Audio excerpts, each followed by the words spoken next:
Je pense que le mot carrière n'est pas adéquat à ma vie. Parce que quand tu as une carrière, tu as un plan. Et que j'ai toujours fait que ce qui me plaisait et que ce qui m'intéressait. Et je me disais qu'à partir du moment où ça m'intéresse, je vois pas pourquoi ça intéresserait pas les autres. Je me sens plus d'ici que d'être à Paris. À Paris, je me suis jamais sentie chez moi. Ce côté droit, je suis certaine que ça m'a influencée dans la manière dont je tourne, de face et droit. Et ça s'est lié au fait que je suis née à Bruxelles et que j'ai vu ces choses comme ça. Bonsoir Estelle. Bonsoir Mohamed. C'est incontestablement une grande perte pour le cinéma. Oui, effectivement, c'était une cinéaste devenue culte, Chantal Akerman. Elle avait 65 ans. On a appris sa mort, vous le disiez ce matin, et ça nous a tous surpris. Elle se serait donné la mort lundi soir. Alors nous venons de voir un extrait du documentaire qui lui est consacré, documentaire tourné par Marianne Lambert et qui est projeté en ce moment même au FIF, le Festival international du film francophone à Namur en Belgique. Et nous sommes en ligne avec sa directrice générale, Nicole Gillet. Bonjour Nicole, bonsoir. En fait, cette projection était prévue, mais cela devient un hommage à Chantal Akerman.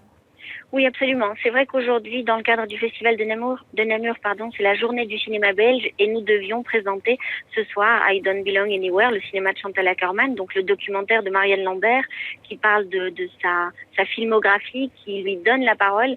Et donc, ce film aujourd'hui, est l'hommage que nous pouvons lui rendre. Les liens entre le FIF et Chantal Akerman datent toujours depuis le début même.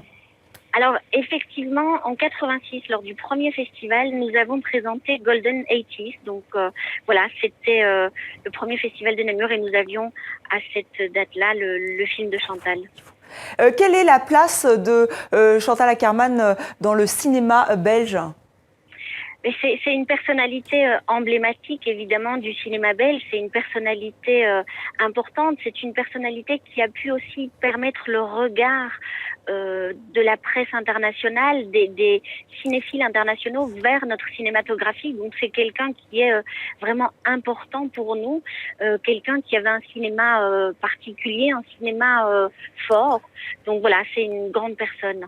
Merci Nicole Gillet d'avoir témoigné en direct de Namur en Belgique où se tient le FIF. Alors Mohamed, pour revenir sur l'une des œuvres emblématiques de Chantal Akerman, il y a bien sûr Jeanne Dielman, 23 quai du Commerce, 1080 Bruxelles. C'est le titre de ce film qui est sorti en 1975. C'est un brûlot féministe. Chantal Akerman filme le quotidien répétitif d'une femme qui se prostitue pour vivre. Un film qui a inspiré des cinéastes comme Gus Van Sant, notamment pour Last Days, vous savez, ce film qu'il a consacré à Kurt Cobain. Et il s'exprime donc sur le cinéma de Chantal Akerman. On l'écoute. When we made Last Days, in particular, we were inspired by Jeanne Dielman. She seemed to be looking at architecturally.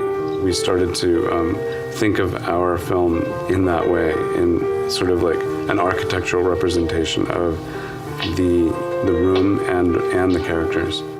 Estelle Chantal Akerman, qui était souvent associée au cinéma d'auteur. Il y a quand même eu une comédie, une pure comédie. C'est Un divan à New York. Avec Juliette Binoche, que nous avions reçue que vous aviez reçue dans le 64 minutes. C'est vraiment une de ces seules comédies, comme vous dites, pure comédie. Il y a eu un grand succès public. Elle laisse une filmographie exigeante, éclectique, mais elle ne tournait pas ses films pour elle, mais vraiment pour les spectateurs. Elle avait vraiment envie de toucher, elle avait envie de créer une émotion. Et elle l'a dit à Marianne Lambert, donc, qui est l'auteur de ce documentaire qui lui est consacré. On écoute Chantal Akerman. N'importe quel metteur en scène a envie que les gens viennent voir leur film. Par exemple, le film que je viens de faire maintenant.